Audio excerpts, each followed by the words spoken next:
The top business stories live from the Sky News City studio. Breaking news, a fresh move from the Abu Dhabi-backed company trying to buy the Telegraph. New evidence that the UK economy is growing faster than forecast. Plus, the mortgage price war. Nationwide is the latest lender to slash its rates.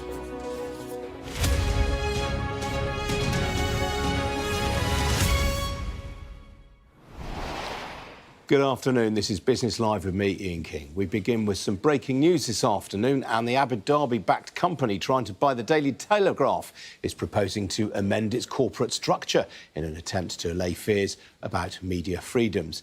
Sky News has learnt that Redbird IMI has told ministers it would establish a new UK-based holding company following concerns over the deal. Well, our city editor, Mark Kleinman, broke the story. He's with me now. Mark. Yeah, that's right, Ian. This seems like a pretty significant move from Redbird IMI to try and break the impasse over the Telegraph's future ownership. Remember that Lucy Fraser, the Culture Secretary, effectively ordered an investigation back in late November into the proposed takeover of the newspapers. That was by an offshore holding company that was majority owned by an Abu Dhabi investor, IMI. What the company has now done is propose that the Telegraph would be instead owned by an English limited partnership, but with the same outside investors. And Ms Fraser doesn't seem particularly impressed by this move because she has issued or published letters in the last hour and a half or so, which disclose that she's still minded to continue with a public interest probe into the Daily Telegraph's takeover. Now, we should hear more in the coming days about whether this will necessitate a new inquiry or whether it will merely be a continuation of the existing one. Ofcom and the Competition and Markets Authority had been due to report back to the Secretary of State by this Friday. That timetable might now be prolonged, and I think what all of this underlines, Ian, is that the ownership of the Daily and Sunday Telegraph newspapers remains mired in uncertainty, and in fact that uncertainty may have even been prolonged by this latest move from Redbird IMI. Mark, very interesting to actually look at the Daily Telegraph today. There's a big spread on pages 10 and 11. I mean, what is very clear to anyone reading that is that the current Telegraph editorial team do not want to be taken over by this business. Yeah, I think ever since it emerged in the autumn that Redbird IMI had moved into pole position to take control of the Daily and Sunday Telegraph, effectively by repaying the loan that the Barclay brothers had owed to Lloyds Banking Group.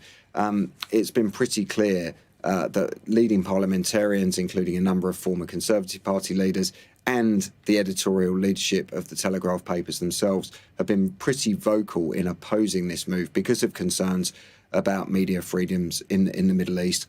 And they are showing, as you say, the evidence of today's paper proves that they are not relaxing that campaign. So going to be very interesting to see in the coming weeks whether Redbird IMI does get its hands on the Telegraph and the implications that has for its future journalism. Absolutely. Mark, thanks for that. Now, there's evidence today that the UK economy has started the new year on a positive note. The Flash Composite Purchasing Managers Index survey for January, in which anything above 50 represents growth and anything below that a contraction, came in at 52.5. That was up from 52.1 in December and was the best reading since May last year. S&P Global, which compiles the figures, said the upturn had been led by a further rebound across the services sector and a modest degree of employment growth in the private sector. The flash figures are based on 85% of survey responses. Well, joining me now is Chris Williamson. He's Chief Business Economist at S&P Global Market Intelligence. Chris, afternoon to you. What struck me as interesting is not only that you found evidence of an uptick in activity, but also one of an uptick in confidence. Good afternoon. Indeed, yeah, this is a good start to the year for the UK economy, and it's not just a one-off. We've actually had 3 months now of consecutive improvement, so it looks like a low was reached late last year, and things are picking up. Firms are not only doing more, their business activity is rising, but they're increasingly confident in the outlook for the year ahead. So a good start to the year. You also found evidence that hiring appears to have picked up. Do you get a sense of what sort of sectors that's taking place in? Yeah, well, growth seems to be driven to a large extent by financial services. This is very much service sector driven at the moment. Manufacturing is in a malaise still. It's still in contraction, but this is a phenomenon that we're seeing in the Eurozone and in the US as well. Nothing unusual there. What we are seeing, though, is areas that are interest rate sensitive, so things like banking and other financial services.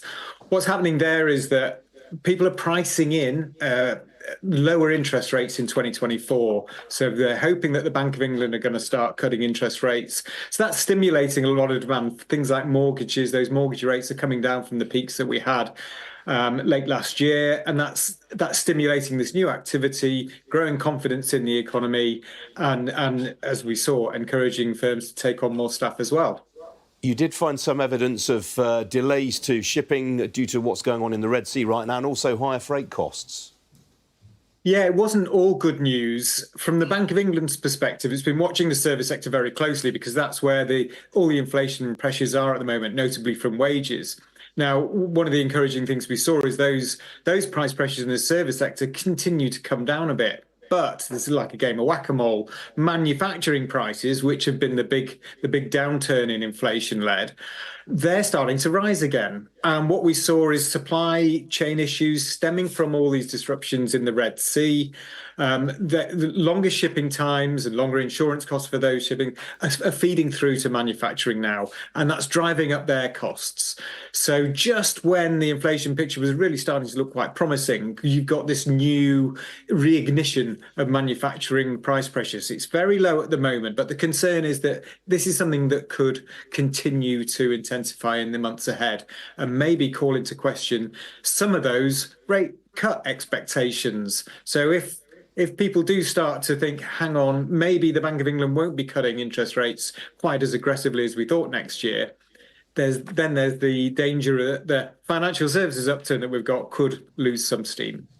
Yeah, you've touched on the Eurozone just now briefly, Chris. I mean, not a particularly attractive picture there right now. It's not. The Eurozone is struggling more. It's a much more manufacturing-focused economy than the UK. In the financial services area, which is the growth area, it's only about half the size proportionally of the Eurozone economy than the UK. So they're not really getting that boost yet, but they are getting this continued drag in the manufacturing sector. And countries like Germany, they're having to wean themselves off the energy from Russia and so forth. So there's a lot of malaise still there. It looks like they're in a recession that's persisted into January. OK, Chris, we have to leave it there. Good to see you as ever this afternoon. Thank you. Thanks, Ian. Some other business news stories for you now. And Tesla is reportedly planning to start production of a new mass-market electric vehicle described as a compact crossover in the middle of next year. Reuters says the car maker has invited suppliers to bid to work on the car, codenamed Redwood, forecasting weekly production volumes of 10,000 vehicles. The models would apparently include a $25,000 entry-level vehicle, something Elon Musk, Tesla's chief executive, first promised as long ago as 2020. Well, the move comes after the Chinese company BYD overtook Tesla to become the world's biggest maker of electric vehicles in the final 3 months of last year. Aircraft manufacturer Boeing said today it will pause production tomorrow on its 737 jets in order for employees to attend workshops on quality assurance. It is the first in a number of so-called quality stand-downs that Boeing intends to hold in its factories over coming weeks. Boeing said the sessions would allow colleagues to pause, evaluate what we're doing, how we're doing it, and make recommendations for improvement. Well, separately, Boeing's chief executive, Dave Calhoun, is meeting US senators around now to discuss how the company is responding to the grounding of its 737 MAX 9 jets after an incident earlier this month in which a plane's plug door panel blew off in mid-air. Software giant SAP said today it is to cut 8,000 jobs, around 7% of its global workforce, as it steps up its focus on artificial intelligence. The news came as Germany's biggest company by stock market value said it would invest €2 billion this year in backing AI-related startups and retraining staff to use the technology. It expects most of the reductions to be achieved by voluntary redundancies. Well, separately, eBay has announced plans to cut 1,000 jobs, around 9% of its global workforce. It said the move was needed as its costs had grown more rapidly than its overall business in the last year. Now, Nationwide today intensified the mortgage price war with a series of aggressive price cuts, propelling a number of its home loans to the top of the best buy tables. The UK's second biggest mortgage lender said the cuts meant some of its mortgage products were carrying an interest rate of less than 4% for the first time in 8 months. Well, the move follows cuts this year from a number of other lenders, including Barclays, NatWest, HSBC and Skipton Building Society. Well, joining me now is Ray Bolger, Senior Mortgage Technical Manager at John Charcoal. Ray, great to see you this afternoon. Is Nationwide targeting existing customers here whose fixed rate deal is up, or are they going after switchers? Well, frankly, they're going after both. Nationwide has a price promise that it will always offer its existing customers for its product transfers at least as good a rate as they're offering new customers.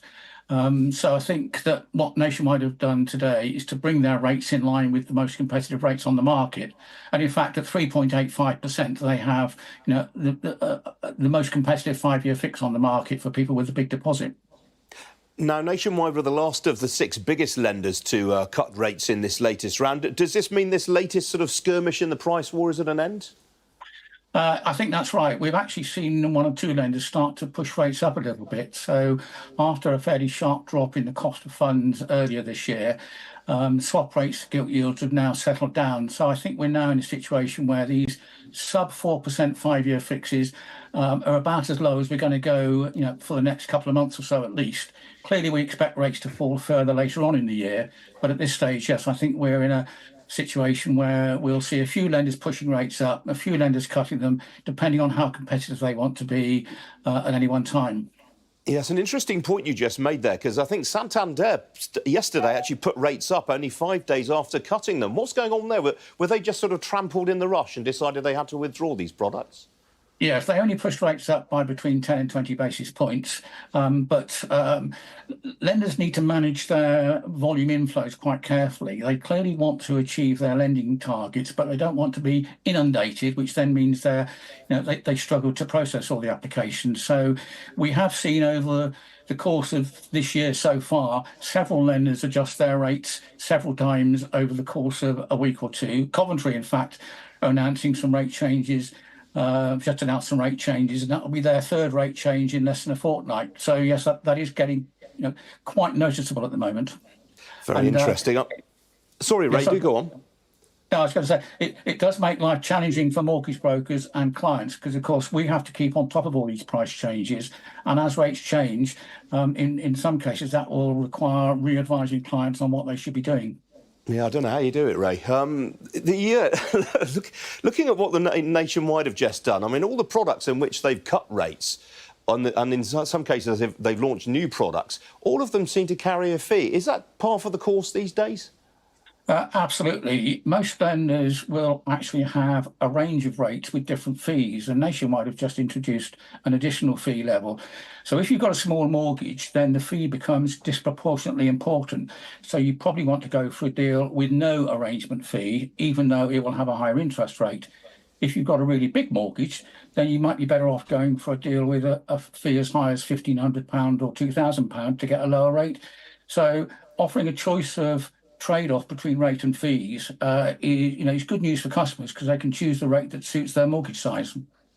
From what you've been saying, Ray, I mean, I get the sense you think that we're now in this sort of period over the next few months where, I mean, swap rates obviously got very excited about a possible early rate cut from the Bank of England. Now we're pushing expectations back into the middle of the year. Does this mean we're going to be in a sort of phony war rather than a full-blown price war for the next few months? Yes, I think that's probably right. It's also quite interesting to note that at the moment, the cheapest 5-year fixed rates on the market are marginally cheaper than the government can borrow money in the gilt market. So that does show how competitive the mortgage market is. And although clearly people taking out a mortgage now are paying much more than they would have done 2 or 3 years ago, they are getting really good value compared with where interest rates are generally. That is an extraordinary statistic you've just reeled off there, Ray. Good point on which to finish. Lovely to see you again this afternoon. Thank you. Thank you. Still to come here on Business Live, we'll have a look at how the markets have done this Wednesday afternoon. Stay with us.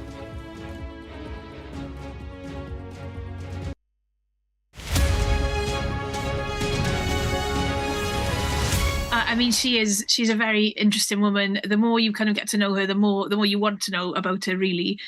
She's an absolute pioneer for education, for equality, so for women's equality, and in general, the power of education. You know, the fact that education gives you the opportunity to do anything, anywhere in the world. She really sort of paved the way for that idea of education opening doors. I mean, I think there's different aspects of proving sainted today. So there's partly the miracle element, which sadly we don't know too much about. So there are things kind of ongoing on that front that are necessarily kept confidential, while they're being investigated. So the other element of it is proving, relevance to today's society. So it's not just a woman from Yorkshire 400 years ago. She's a woman who changed things, who is relevant to today, who talks about values that we can identify with, and who people should know about. So it's not just about that well-known bit of it, it's the other side of it as well. The idea that it's something of relevance to today's society and something worth celebrating. The followers of her order are still changing, education. So there's been recent legislation in South Sudan that her sisters have actually influenced her order that's working there currently to provide education for young girls. So for Mary Ward herself, this is at a time where philosophers are debating if women even have souls or not.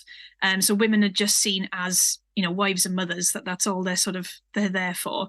And Mary Ward says that they deserve an education, they're intellectually as capable as boys, they deserve an equal education, they deserve all the opportunities that boys get. And with education, anything is possible for them.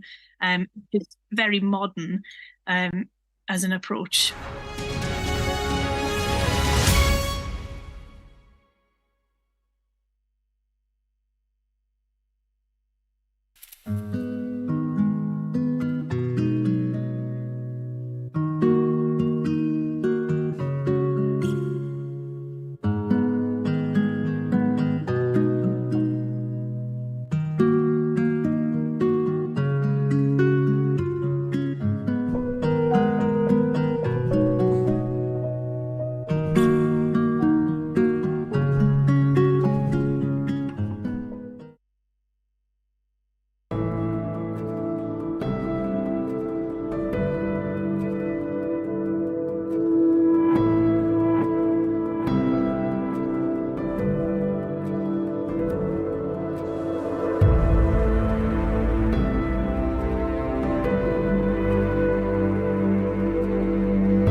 I just took a shower above the clouds.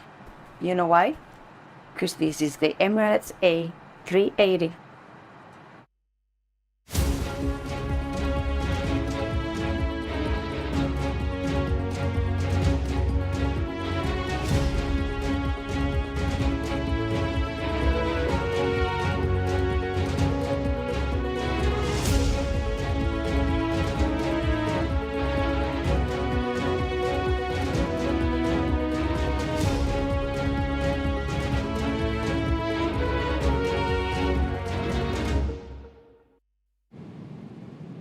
Fly Emirates, fly better.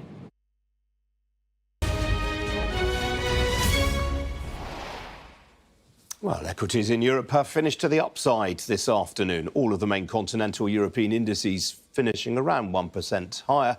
Also, talking points, though, there were some fallers, and one of them is Puma. The sportswear group is down nearly 10% in Frankfurt. That follows a profits warning. Here in London, the FTSE 100 has finished in the positive territory as well, up just over 0.5% higher amid support from some of the mining heavyweights. Anything with Chinese exposure is doing well today after the People's Bank of China made a cut to the amount that commercial banks must hold. That is a move expected to inject around $140 billion worth of cash into the economy. Among the gainers benefiting from that, Burberry, HSBC and the insurer Prudential, more than 2% higher, the Pru. Not too many fallers to mention in the index this afternoon, but Rentokil has fallen nearly 3% on adverse broker comment. Outside the FTSE 100, Tullow Oil has rallied by nearly 10%. Look at that, 10.75% at the close. That's on the back of a trading update. Well, EasyJet and Wizz Air are both higher. That's on the back of a trading update from EasyJet first thing this morning. EasyJet finishing 2.5% to the good. I think Wizz Air was actually up even more than that. Over on Wall Street, the S&P 500 has hit another record intraday high this afternoon. You're looking at the Nasdaq, they're up 0.9%. Netflix was among the main gainers. That rose by some 12.5% after posting strong subscriber numbers overnight. Lots and lots of American companies reporting just now. To the downside, AT&T is down by nearly 3%. That's after its quarterly results were somewhat underwhelming. While the chemicals giant DuPont, that's fallen by 13%. It's warned this afternoon it expects to report a fourth quarter loss. On the foreign exchange markets, well, the main talking point this afternoon has very much been dollar weakness. The greenback lower across the board against the euro, the pound, and in particular the Japanese yen. Sterling currently 0.2% higher against the dollar. The euro up by a similar amount against the greenback. Sterling more or less unchanged right now against the euro. I should point out the pound did hit a 20-month high against the euro earlier on this morning. As for the oil price, well, that is higher this afternoon. That's following a bigger-than-expected drawdown in US crude stocks. Barrel of Brent crude will currently set you back $80.47 a barrel. That is up nearly 1.25%. Well, joining me now is James Henderson. He's Investment Trust Manager at Janus Henderson Investors. James, great to see you this afternoon. Big move from the PBOC. For those not in the weeds of this, explain what they've done. They've reduced the amount a bank has to hold against its loans by only a small amount, but that's multiplied up because a bank lends. And the idea of that is to kick-start the economy, get it going a bit. And as your report said, these are large sums pumped into the world economy. And that has brought a bit of confidence everywhere. Interestingly, you know, for a communist country, the effect of it, what they're hoping to do is get the stock markets moving forward, and that brings confidence and has an effect of gaining a bit of traction, getting the process moving forward of economic expansion. So that's why you're sort of seeing things like the mining stocks, you know, in London going up today, because it's thought the global economy will be progressing with a bit more lending. You have to remember that money supply has been quite constrained across the globe, and it's been a concern. This is a little bit of a step to push the money supply forward, and a bit more money supply, a bit more activity, and a growing economy, hopefully. The big question, though, is it going to work? The question is, will it work? Will depend on the reaction. These things gather pace if people believe in them. And actually, it's interesting to see Wall Street so strong. It's interesting to see the better sentiment that's come with this change, and that the authorities have been quite clever in kick-starting that change of sentiment, because that can build and it can. Yeah, now I wonder whether, I mean, is the timing a coincidence? Because, well, Chinese New Year is just around the corner, and of course that is always a major event for the Chinese economy. That's right, that's right. And it's the time after a very quiet period, just to where the economy has looked a bit lacklustre, it helps. And it obviously brings a bit of confidence to America, our companies that you mentioned, something like the Prudential, strong share prices. And that can snowball. Yeah. Now, closer to home, I hesitate to ask you about this, James, given that it's your industry. My colleague Mark Kleiman reported yesterday there were job cuts looming at Aberdeen, and we've got them today. Yes. I mean, the savings industry in the UK has had a difficult period, with product not being sold. Most of the big houses, including us as well as Aberdeen, have seen net outflows in recent years. And when you're in that position, action has to be taken. You have to make sure your costs are in line with your revenue. If you're running a business, fund management's no different to any other business like that. And in the good times, fund management businesses do get a bit bloated. And a slowdown isn't a bad thing at bringing costs down. For the saver, across the industry, price of product has come down. At the time, activities come down. So you're bound to sort of see strain in the fund management industry. And it's good to see people take action. I think at Aberdeen, I was reading, I think over 100 funds have either been closed or merged, or they're really taking action because there is overcapacity in the industry, and the way of addressing it is we're seeing. Indeed. Now, elsewhere today, we had a trading update from JD Wetherspoon. The share price was off 1.5%, which I thought was odd because it was a really, really punchy statement. Well, they usually are from the chairman of Wetherspoon, punchy. That's a very good expression with him. Actually, you have to be careful with what an economist would call money illusion. He talks about double-digit increases in revenue, but you have to remember his beer price went up double-digit too. So actual volumes are probably... He doesn't actually spell it out. At least as I read the statement, he wasn't spelling it out. But I suspect volumes... We're not pouring more drink down our throat. It's pretty flat. Which is quite an achievement because people have got less money in their pocket last year, so that it was flat does well. Yeah. James, got to leave it there. Good to see you this afternoon. Thank you. That's it from me. I'm back again tomorrow morning at 11:30. Hope very much to see you then. Coming up next, it's the News Hour with Mark Austin, and there's been a development on the Russian plane crash. Words from the Russian foreign minister in the last few minutes in which he's blamed Ukraine for the downing of the plane, which contains 65 Ukrainian prisoners of war. More on that at the top of the hour. Stay tuned.